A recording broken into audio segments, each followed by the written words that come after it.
The number of ways of distributing 20 identical balloons, okay, among 4 children such that each child gets some balloon but no child gets an odd number of balloon. यानी हर किसी को even मिलने चाहिए, odd नहीं मिलने चाहिए, और किसी को भी zero नहीं मिलने चाहिए because some balloons. This is again easy to medium level. Medium level you can say question from permutation combination probability. क्योंकि cat identical objects in different bags, ये यहाँ पे जैसे identical balloons का डिस्ट्रीब्यूशन 4 चिल्ड्रन में, ये काफी फेमस और काफी फेवरेट है कैट का. So you should know these concepts. Different different, identical different, इस तरीके वाले क्वेश्चन आपको पता होने चाहिए. ठीक है, लेट्स ट्राई टू सॉल्व. अब 20 आइडेंटिकल बलून 4 बच्चों में और हर एक को इवन मिलने चाहिए. तो अब क्या करिए, लाइक अगर 4 स्टूडेंट है ABCD, इनको 20 देने हैं, किसी को भी खाली नहीं, तो लेट्स अज्यूम इवन से डील करने के लिए अब मानिए इसको 2x, इसको 2y, इसको 2z, इसको 2w, और इनका सम 20 होना चाहिए.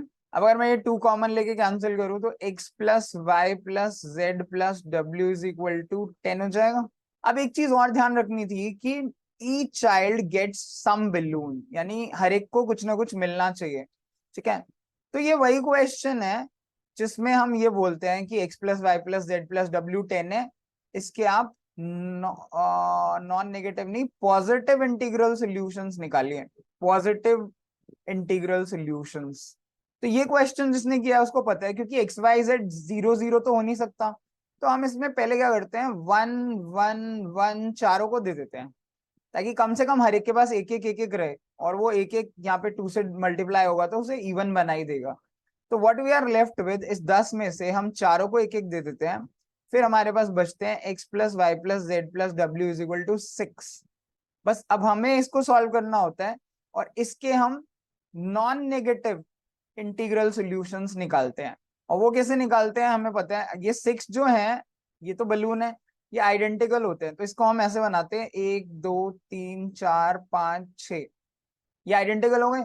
अब अगर 4 लोगों में बांटना है तो 3 पार्टीशन होने चाहिए, 1 2 3, ये पार्टीशन. अब क्या होगा, एक को इधर का हिस्सा मिल जाएगा, दूसरे को ये, तीसरे को ये, चौथे को ये, और ये आपस में अरेंज भी होंगे. तो इसका अरेंजमेंट कैसे होता है, इसका अरेंजमेंट ऐसे ही होता है जैसे सक्सेस का करते थे हम. सक्सेस कितने तरीके से अरेंज हो सकता है, ये एक 7 लेटर वर्ड है, 7 फैक्टोरियल अपॉन नीचे क्या लिखते हैं, एस जो है वो 3 बार आ रहा है, तो उसे 3 फैक्टोरियल. बिकॉज ये एस और ये एस जब रिपीट होंगे या रिप्लेस होंगे एक दूसरे को, तो एक ही चीज तो बनेगी. इस एस को इधर ले जाओ, इसको इधर ले जाओ, वर्ड तो तब भी सेम रहेगा. एंड सेम वे में सी 2 बार होता है तो 2 फैक्टोरियल. तो जो भी रिपीट हो रहे होते हैं या सिमिलर आइटम होते हैं, उतने फैक्टोरियल से हम डिवाइड करते हैं. जैसे ये करते हैं ऐसे ये करते हैं. अब इसमें ऑब्जेक्ट्स कितने हो गए, 6 तो मेरे बलून हो गए, 1 2 3 4 5 6, और 3 पार्टीशन 1 2 3, तो 9 हुए, 9 फैक्टोरियल डिवाइडेड बाय. अब 6 बलून आइडेंटिकल हैं तो 6 फैक्टोरियल से डिवाइड होगा, और 3 पार्टीशन सेम है, आइडेंटिकल है, तो 3 फैक्टोरियल से. तो ये हमारा आंसर होगा. आइडियली इसका डायरेक्ट फॉर्मूला भी होता है N plus R minus 1 C R minus 1, लेकिन हम इसे इस फॉर्मूले से करते हैं. तो इससे अगर सॉल्व करूं, 9 into 8 into 7 into 6 factorial divided by, ये 6 फैक्टोरियल है, ये तो कट जाएगा, 3 इंटू 2, 6 से 6 काट दीजिए, 3 से काटेंगे 3 पे, ये काटेंगे 4 पे, 3 4 जा 12, 12 7 जा 84. तो 84 will be our answer in this particular case की number of ways of distributing these identical balloon among 4 children, ताकि हर एक बच्चे को कुछ ना कुछ मिले और किसी को भी odd number of balloons ना मिले. इसके 84 तरीके पॉसिबल होंगे. ये काफी स्टैंडर्ड क्वेश्चन है परमुटेशन कॉम्बिनेशन का. अगर आपने ये कॉन्सेप्ट समझे हैं कि पॉजिटिव इंटीग्रल सॉल्यूशन या नॉन नेगेटिव इंटीग्रल सॉल्यूशन कैसे निकालते हैं, then you can easily solve this. Although you can try to watch the video and try to learn from it also. For any natural number n, suppose the sum of first n terms of an arithmetic series is this. Okay, this is the sum Sn.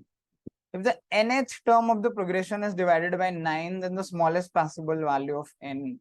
Again, an easy question from sequence and series. This is a very standard question. इसमें क्या होता है, Sn है n plus 2n square. आपको कुछ नहीं करना, आपको बस वैल्यूज डालते जानी है। ये सम ऑफ एन टर्म्स है, वन टर्म का सम देखते हैं। It will be 1 + 2 × 1² which is 1 + 2 which is 3। Sum of two terms देखते हैं। इसका मतलब है फर्स्ट टर्म A1 हो जाएगी 3, क्योंकि एक टर्म का सम 3 है तो पहली टर्म है ना। ऐसे हम दूसरी, तीसरी, चौथी ऐसे टर्म्स देख लेंगे। और वो टर्म देखनी है हमको nth टर्म जो 9 से डिवाइड हो रही होगी, that will be our answer. हालांकि ऑप्शन देख के लग रहा है कि 4, 5, 6, 7, 8 इतना तो हमें निकालना ही पड़ेगा, 5, 6। फिर भी देखते हैं, कुछ पैटर्न तो बनेगा ही। अगर 2 डालो है इनको तो it will B 2 + 2 × 2²। This is 2 + 2² होता है 4, 4 × 2 = 8, 8 + 2 = 10। ये सम ऑफ टू टर्म्स है। ठीक है, टू टर्म्स कैसे होता है ये आपको पता होना चाहिए। सम ऑफ टू टर्म्स का मतलब है first term plus second term, ये 10 होगा। और फर्स्ट टर्म मुझे पता है ये 3 है, तो इससे आप सेकेंड टर्म निकाल सकते हो। कितनी आ जाएगी, अगर ये 3 उधर चला जाएगा तो A2 विल बी 7। अब सेम वे में एस की वैल्यू, एन की वैल्यू 3 डालिए, सो इट विल बी 3 + 2 × 3²। इसे डायरेक्ट लिखते हैं। 9 × 2 = 18 एंड 3 इज 21।